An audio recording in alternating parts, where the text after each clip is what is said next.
पक्का है क्या उम्मीद है? ये टिकट की मैं बात ही नहीं कर रहा, मैं तो चुनाव ही नहीं लड़ूंगा। मैं आज के बाद कोई भी चुनाव नहीं लड़ूंगा, एमएलए एमपी कौंसिल कोई चुनाव नहीं लड़ूंगा।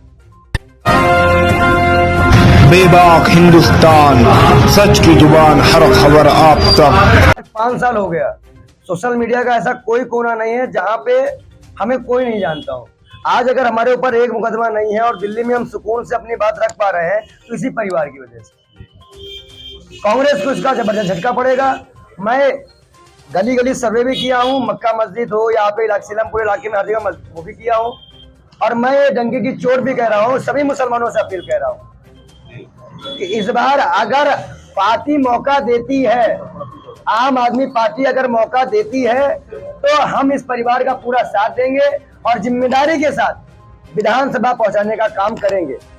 विधानसभा पहुंचाने का काम करेंगे। देखिए, पिता है हमारे, सहयोग मिलता है। हम जैसे गांव के लड़के आके यहाँ पे हिम्मत सरकार के खिलाफ अपनी बात रखते हैं, एक बहुत बड़ी ताकत मिलती है और वो ताकत हम खोएंगे। आपने लगातार जो जनता के बीच सीलापुर में घूम रहे हैं, आपको कहीं ना कहीं जनता को तो मालूम चली नहीं सत्ता किसकी भारी है। भाई सत्ता उसकी भारी होती है जो यहीं बैठ के काम सुनता है।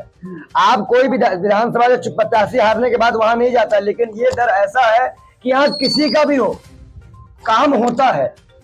ये एक ऐसा डर है जो विश्वास है, लोगों का विश्वास है, और ये विश्वास ना कभी टूटा है ना टूटेगा, और इसी विश्वास के गुलाम हैं हम कोई पैसे या रुतबे का नहीं, इनके इसी विश्वास है कि हमारा विश्वास है कि कल अगर हमारे ऊपर कोई आफत आएगी, हम जैसे लोगों पर कोई आफत आएगी तो ये हमारा साथ देंगे। जब ये हमारे लिए इतना कर सकते हैं तो हमें और कहने की जरूरत की आवश्यकता नहीं है। जैसे 30 साल से कांग्रेस के नेतृत्व में समाज की सेवा कर रहे हैं पूरे सीलमपुर विधानसभा की, क्या आम आदमी पार्टी में आने से जनता का साथ मिलेगा? नेता जो होता है वो पार्टी नहीं देखता, वो जनता को देखता है। जनता के लिए सारे फैसले कुर्बान, क्योंकि जनता ही उसे वोट देती, कोई पार्टी वोट नहीं देती है।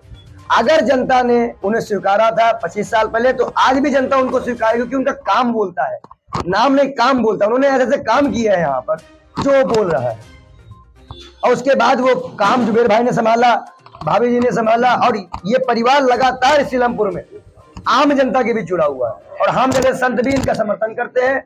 आने वाले टाइम पे गलियों में मिलेंगे तो इन्हीं के लिए मिलेंगे। अभी मैंने बोला भी कि पार्टी तय करे कि वो क्यों गए।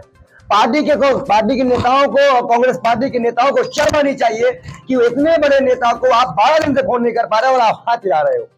जिनको 2 आदमी नहीं जानता वो हाथ हिलाने में, फूल पहनने में मस्त है, और जिनको पूरी दुनिया जान रही है, पूरा सीलमपुर आपके दिल्ली की एक मैं कह रहा हूँ एक स्तंभ गया।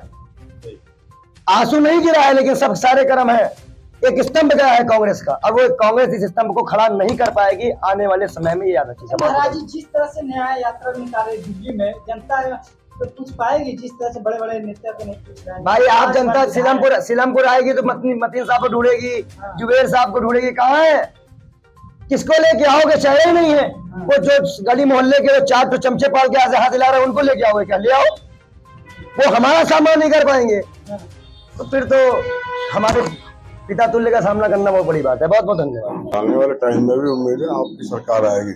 सरकार में रहेंगे तो हम बेहतर ढंग से काम करेंगे और ज्यादा काम कर सकते हैं लोगों को। क्या आपका टिकट पक्का है क्या उम्मीद है? ये टिकट की मैं बात ही नहीं कर रहा, मैं तो चुनाव ही नहीं लड़ूंगा। मैं आज के बाद कोई भी चुनाव नहीं लड़ूंगा, एमएलए एमपी कौंसिल कोई चुनाव नहीं लड़ूंगा। तो चुनाव लड़वाएंगे,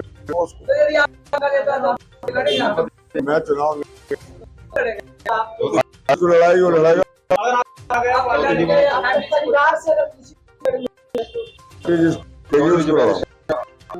जी। चौधरी जुबैर शगुफ्ता ऑप्शन में होगा, चौधरी जुबैर को देंगे तो उसको लड़ाएंगे, शगुफ्ता को देंगे उसको लड़ाएंगे। आपको दिया जब मैं लूंगा ही नहीं तो देखो हम जबरदस्ती देगा, तो क्या करेंगे, क्या डिसीजन हुआ? ये तो उसी टाइम पता लगेगा डिसीजन क्या होगा। अभी से कैसे बता दे? आपने अभी बोल दिया कि मैं कोई चुनाव नहीं लड़ूंगा। केजरीवाल साहब के कहने पे अगर उनको आपको टिकट दी है पार्टी, तो अब तक फिर क्या करेंगे? वो तो उसी टाइम करेंगे जो करेंगे। हम कह दे दो